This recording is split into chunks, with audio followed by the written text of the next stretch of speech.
Next, we will discuss about rigid body and chapter 7 physics.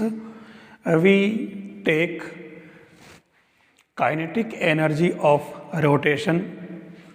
यानी जो कोई भी रिजिड बॉडी है वो अगर रोटेशनल कंडीशन में है, अगर रोटेट कर रही है तो उसके अंदर जो काइनेटिक एनर्जी उसकी क्या होगी वो हम यहाँ डिस्कस करें। तो आप देखें, let us consider a body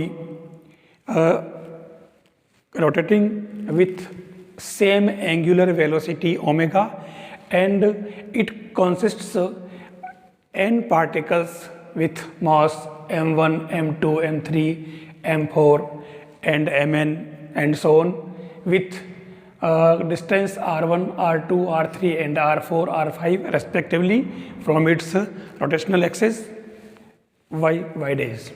यानी यहाँ y dash जो है रोटेशनल एक्सेस है और इसके अंदर m1, m2, m3, mn particles है जो इसके रोटेशन एक्सेस से r1, r2, r3 डिस्टेंस पर है।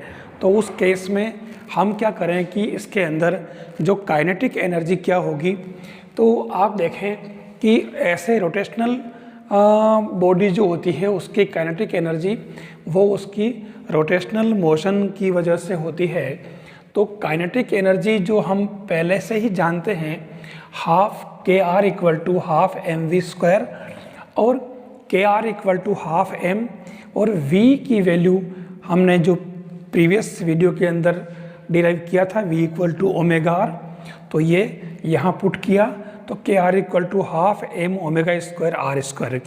अब क्योंकि हमने इसके अंदर बॉडी को स्मॉल पार्टिकल्स के अंदर डिवाइड किया है, यानी m1, m2, m3, mn masses के अलग अलग पार्टिकल्स इसके अंदर अगर है तो उस केस में इन सब के लिए अलग अलग जो है ये वैल्यूज़ हम इसमें रखेंगे।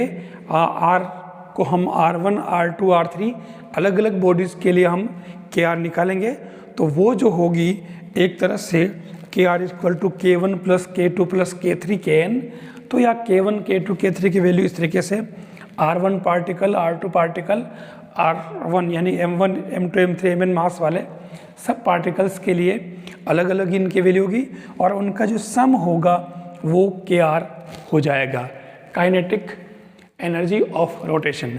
अब यहाँ ओमेगा जो है सब में सेम है क्योंकि जो बॉडी के अंदर जितने पार्टिकल्स है वो सभी सेम एंगुलर वेलोसिटी से रोटेट कर रहे हैं सारे पार्टिकल, इसलिए ओमेगा इसके अंदर सेम होगा। तो आप देखें इसके अंदर ओमेगा कॉमन आ जाएगा इसके अंदर, और ये ओमेगा स्क्वायर जो इसके अंदर वो कॉमन आ जाएगा। अब इसके अंदर आप देखें यहाँ बचा half m1 r1 square plus half m2 r2 square plus half mn rn square, omega square बाहर। तो के आर इक्वल टू ये जो टोटल बॉडीज़ के लिए हम समेशन कर लेते हैं sigma I equal to 1 to n M I R I square omega square, और ये पूरे बॉडीज़ के लिए जो है हमारे पास में ये हमारा आई हो जाएगा। तो इसलिए इसको K R equal to half I omega square ये इस तरीके से हो जाएगा। आप देखें कि आई जो है एनालोगस टू एम, यानी जिस किसी जो स्टैटिक कंडीशन में कोई बॉडी है उसके मास को हम m से नोट करते हैं।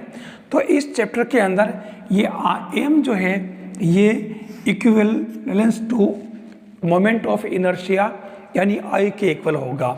यहाँ आप देखें जो I equal to half M R square होगा, तो इसलिए ये हमारे पास क्या इसकी बॉडी की जो मोमेंट ऑफ इनर्शिया है।